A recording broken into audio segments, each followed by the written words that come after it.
তো আজকে আমি চলে এলাম আরেকটি মাঠের ভিডিও নিয়ে। তো ধান বীজ কীভাবে হয় সেটা তোমাদের দেখাবো। এটা হচ্ছে বোরো ধান, বোরো ধান এখনই রোয়ার টাইম। এটা দেখাচ্ছি, দেখো এই যে দেখো বীজগুলোই বেরোচ্ছে সবে। বীজের ওপর আবার ছাই দিয়েছে যাতে বীজটা ভালোভাবে বেরোয়, তার জন্য পুরোটাই ছাই দিয়েছে। এগুলো ধানের বীজ এই সবে অঙ্কুর বেরিয়েছে, আর পুরো দিকটা অনেকটাই আছে ধানের বীজ। আর এদিকে একটা বীজটা একটু বড় হয়ে গেছে, সেটাও দেখাচ্ছি। এদিকে বীজটা একটু বড় হয়ে গেছে।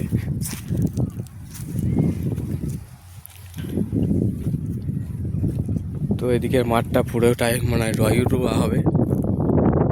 দেখতে পাচ্ছ মাঠগুলো এখনো চষেনি, মাঠগুলো খালি পড়ে আছে। এই যে এই বীজগুলো দেখো একটু বড় বড় হয়ে গেছে,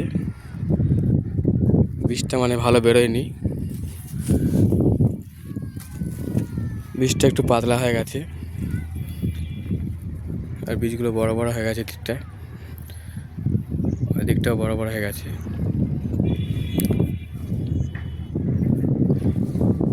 এই বীজগুলো বড় হলে তারপর রোয়া হবে, ঠিক আছে। এইদিকে মাঠগুলো সব রুইবে। আর এই যে দেখতে পাচ্ছ সামনে একটা মিনির ঘর আছে, মিনি থেকে এই চাষটা হয়। তো এদিকে মিনির ভরসাতেই চাষ। আরও দেখাচ্ছি বন্ধুরা, আরও অনেক বীজ ফেলেছে এদিকে, পুরো অনেকগুলি বীজ ফেলেছে এখানটায়, দেখতে পাচ্ছ।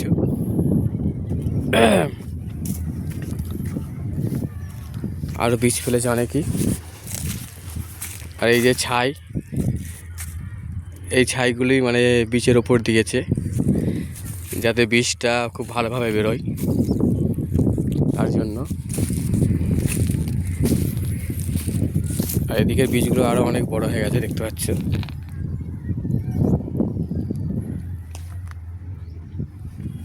বীজগুলো অনেকটাই বড় হয়ে গেছে, আরও বীজ ফেলেছে, দেখাচ্ছি।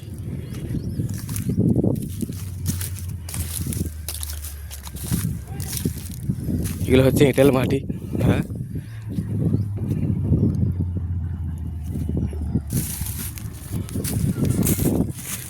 এদিকে পুরো মাঠটাই চাষ হয়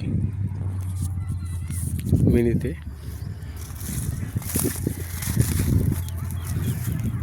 ওই যে মিনি ঘরটা দেখতে বন্ধু, কত বীজ ফেলেছে।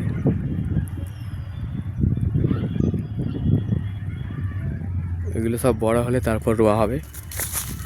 আর একটা বীজ দেখাচ্ছি, এই 2-4 দিন হয়তো ফেলেছে, সেই বীজটাও দেখাচ্ছি। ধানগুলো হয়তো দেখা যেতে পারে।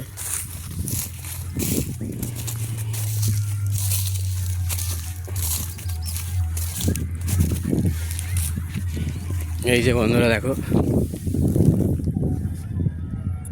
এই বীজটা 2-4 দিন হচ্ছে ফেলেছে, ধানগুলো দেখা যাচ্ছে দেখো। এই সবে অঙ্কুর ঠেলেছে, একটা দুটো অঙ্কুর বেরোচ্ছে। এগুলো সব আমাদের মিনিকেট ধান, কারণ বড়োর সময় মিনিকেট ধানই হয়।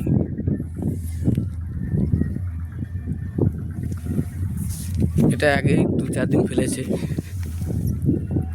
এই সবে অঙ্কুর ঠেলেছে। এদিকে সব বীজ বড় বড় হয়ে গেছে।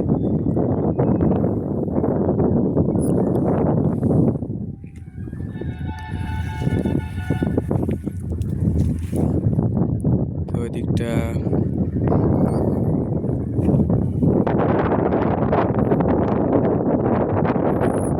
আজকের মতো ভিডিওটা এই পর্যন্তই। আবার নেক্সট ভিডিও আসবো পরে। টাটা।